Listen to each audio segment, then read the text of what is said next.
Hello guys, welcome back to this channel. Guys, इस video में हम लोग बात करने जा रहे हैं हिंदुस्तान कॉपर लिमिटेड के बारे में। देखिए, यहाँ पे इस कंपनी से जुड़ी हुई एक बहुत बढ़िया अपडेट है, एक अच्छी अपडेट है, वो आप लोगों के साथ शेयर करूँगा। लेकिन शुरू करें उससे पहले आपसे रिक्वेस्ट करूँगा कि अगर आप इस चैनल को फर्स्ट टाइम देख रहे हैं तो प्लीज़ सब्सक्राइब कर लीजिए और बेल आइकन को हिट कर लीजिए ताकि वीडियोज़ की नोटिफिकेशंस टाइमली आपको मिलती रहें और आप सबसे पहले उसे देख पाएंगे। तो सबसे पहले हम खबर की बात करें, लेकिन उससे पहले बात करेंगे हिंदुस्तान कॉपर लिमिटेड के अंदर किस तरीके का ट्रेड हुआ फ्राइडे के दिन। देखिए, फ्राइडे की अगर हम बात करें तो 142.00 के ऊपर ओपन होता है। आप देखें तो गैप अप ओपनिंग हुई थी। इससे पहले वाले दिन अगर आप देखें तो 137.25 की क्लोजिंग प्राइस आप देख सकते हैं। एक ह्यूज गैप अप ओपनिंग होती है और उसके बाद 141.05 का लो भी बनाता है और 150.95 का हाई बनाता है। हिंदुस्तान कॉपर लिमिटेड का 52 वीक लो है 23.15 का और 52 वीक हाई है 165.15 का। मार्केट कैप है 13,781.12 करोड़ रुपए और 148.95 के ऊपर क्लोजिंग देता है, जो कि 8.52% एक तेज़ी के साथ क्लोज होता है, लगभग 11 रुपये 70 पैसे ऊपर। टोटल एनएसई पे वॉल्यूम देखेंगे तो 1,05,05,534, जिसमें से डिलीवरी है 33.73, ऑलमोस्ट 34%। बीएससी के ऊपर अगर आप देखेंगे तो वहाँ पे 5,17,011 टोटल वॉल्यूम ट्रेड हुआ, जिसमें से 43% के आसपास की डिलीवरी है। टेक्निकली देखें तो बहुत ज़्यादा बुलिश है, आपको बुलिश देखने को मिलेगा।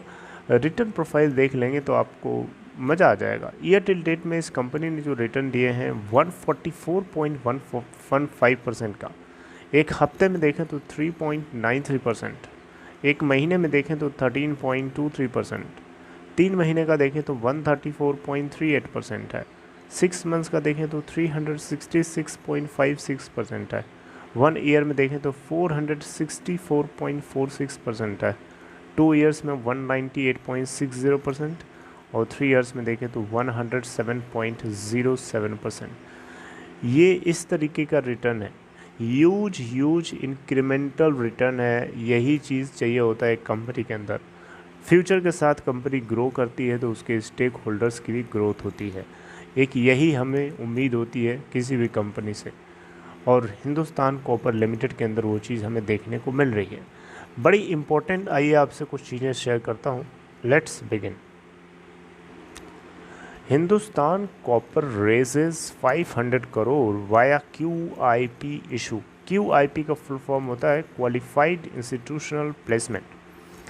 हिंदुस्तान कॉपर लिमिटेड को अगर मैं HCL बुलाऊं, HCL मतलब समझ रहे ना, HCL का मतलब हाइड्रोक्लोरिक एसिड नहीं, HCL, हिंदुस्तान कॉपर लिमिटेड, तो आप कंफ्यूज ना होइएगा। हिंदुस्तान कॉपर लिमिटेड आपको पता होगा सेंट्रल पब्लिक सेक्टर एंटरप्राइजेज है, CPSE है, एक PSU है, यानी पब्लिक सेक्टर गवर्नमेंट, ये गवर्नमेंट की कंपनी है, सरकारी कंपनी है। तो इस कंपनी ने 500 करोड़ रुपए, 500 करोड़ रुपए क्वालिफाइड इंस्टीट्यूशनल प्लेसमेंट के माध्यम से कुछ शेयर्स जो है इन्होंने इंस्टीट्यूशनल इन्वेस्टर्स को इशू किए, जिससे लगभग 500 करोड़ रुपए, 500 करोड़ रुपए इन्होंने रेस किए हैं, राइट। इसके लिए जो इशू था वो पूरी तरीके से सब्सक्राइब होता हुआ देखने को मिला और डाइवर्सिफाइड इन्वेस्टर्स के माध्यम से ये इशू फुली सब्सक्राइब देखने को मिला। यहाँ पे कंपनी की तरफ से बताया गया है कि जो फंड आएगा कंपनी के अंदर 500 करोड़ का, इसको यूटिलाइज़ किया जाएगा ऑन गोइंग कैपिटल एक्सपेंडिचर्स या ऑन गोइंग कैपिटल एक्सपेंशन से जुड़े हुए प्लान्स के बारे में, कंपनी के एक्सपेंशन से जुड़े हुए प्लान के बारे में, राइट। तो qualified institutional placement of this company यानी HCL 12 अप्रैल को क्लोज होता है और इसके अंदर डाइवर्सिफाइड इन्वेस्टर्स की लिस्ट हमें देखने को मिली, जिसमें अलग अलग म्यूचुअल फंड्स थे, इंश्योरेंस कंपनीज थी, कुछ बैंक्स थे, कुछ FIIs भी थे, यानी फॉरेन इंस्टीट्यूशनल इन्वेस्टर्स।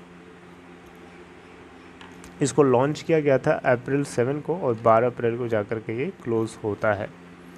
ठीक है, तो इस तरीके से सेंट्रल पब्लिक सेक्टर एंटरप्राइजेस में से फर्स्ट कंपनी फर्स्ट टाइम है कि ये फुली सब्सक्रिप्शन हमें यहाँ पे इसको देखने को मिला। अब चीज़ जो बता रहा हूँ ध्यान से सुनिएगा। यहाँ पे हिंदुस्तान कॉपर लिमिटेड एक सेंट्रल पब्लिक सेक्टर एंटरप्राइजेस होने के नाते मिनिस्ट्री ऑफ माइंस की कैटेगरी में आती है, यानी माइन से जुड़े हुए जो मिनिस्ट्री हैं उनको ये मतलब वो संभालते हैं इस कंपनी को। इस कंपनी के अंदर कॉपर ओर को प्रोड्यूस करने के लिए जो ऑपरेटिंग कैपेसिटी है, जो माइनिंग कैपेसिटी है इंडिया के अंदर, भारत के अंदर, उसको बढ़ाए जाने की प्लानिंग चल रही है। यहाँ पे वर्टिकली इंटीग्रेटेड प्रोड्यूसर है ये प्राइमरी रिफाइंड कॉपर का पूरे भारत देश के अंदर। HCL यानी हिंदुस्तान कॉपर लिमिटेड प्लान कर रहा है कि ये अपने करंट और प्रोडक्शन लेवल को बढ़ा करके 12.2 MTPA करना चाहता है फेज़ 1 के अंदर। जी हाँ, अभी इसका जो प्रोडक्शन लेवल है 3.97 MTPA है और उसको बढ़ा करके 12.2 MTPA करना चाहता है। MTPA का मतलब million ton per annum. Currently 3.97 million ton per annum है, जिसको ये 12.2 मिलियन टन पर एनम करना चाहते हैं फर्स्ट फेज़ के अंदर। यहाँ पे एक्सपेंशन जो होगा वो एग्जिस्टिंग माइंस को और एक्सपेंड किया जाएगा, और जो कुछ माइंस क्लोज्ड हो गई हैं, जो खदानें क्लोज्ड हो गई हैं, उनको रीओपन किया जाना है, और कुछ न्यू माइंस की भी ओपनिंग होनी है। तो आपको यहाँ से क्या समझ में आया? इससे समझ में आया कि कंपनी अपने बिजनेस मॉडल को और ज़्यादा एक्सपेंड करने की कोशिश कर रही है, और ज़्यादा उसके अंदर न्यू माइंस और ओपन करना चाहती है क्लोज्ड माइंस को। तो कंपनी के अंदर जो कॉपर का प्रोडक्शन है वो नंबर 1 का है पूरे देश के अंदर। और आपको पता है कंपनी कॉपर प्रोडक्शन करती है, और कॉपर किस सेक्टर का पार्ट है? इंफ्रास्ट्रक्चर सेक्टर का पार्ट है। इंफ्रास्ट्रक्चर की डिमांड जो है देश के अंदर बढ़ रही है और बढ़ेगी, क्योंकि घर किसी को ऐसा नहीं हो सकता कि नहीं चाहिए। हर किसी को आने वाले टाइम में घर चाहिए होता है, अच्छा घर, अच्छा बंगलो।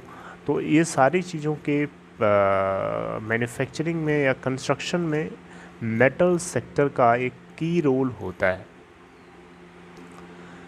तो यहाँ पे इसीलिए मैं आपको बताने की कोशिश कर रहा हूँ कि मेटल सेक्टर अपने आप में बहुत ही ज़्यादा वैल्यूएबल होता है इंफ्रास्ट्रक्चर ग्रोथ के लिए।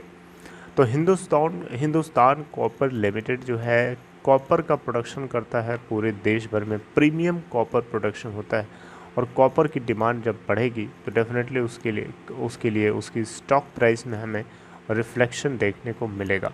और शायद ये कॉपर की डिमांड आने वाले टाइम में कई सालों से बनी रही है। शायद इसी वजह से आपने देखा कि इसके अंदर जो ग्रोथ हमें देखने को मिली है अप टू लास्ट के आप 3 साल से देखा है, मैंने आपको दिखाया है इसके रिटर्न प्रोफाइल। लास्ट के कई सालों से देखें तो आपको एक जे कर्व बनता हुआ दिखाई दे रहा है। इस तरीके से समझ रहे हैं मेरी बात को?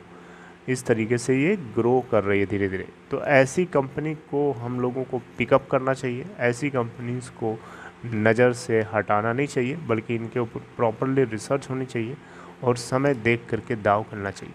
बहुत ही एक इम्पॉर्टेंट अपडेट थी आप लोगों के साथ शेयर किया। आई होप कि आपको इन्फॉर्मेशन अच्छी लगी होगी। आप इसके अकॉर्डिंग आप चाहें तो डिसीजन ले सकते हैं, it's all up to you. मेरी तरफ से सजेशन नहीं है कि आप जाके बाइंग करना शुरू कर दें आंख बंद करके, ऐसा बिल्कुल ना करें, ठीक है? तो बस समझिए, सुनिए और एनालिसिस करिए, उसके बाद अपने फाइनेंशियल एडवाइज़र से कंसल्ट करिए एंड देन अकॉर्डिंगली आप डिसीजन ले सकते हैं। This is all guys in this video. Take care, see you next time.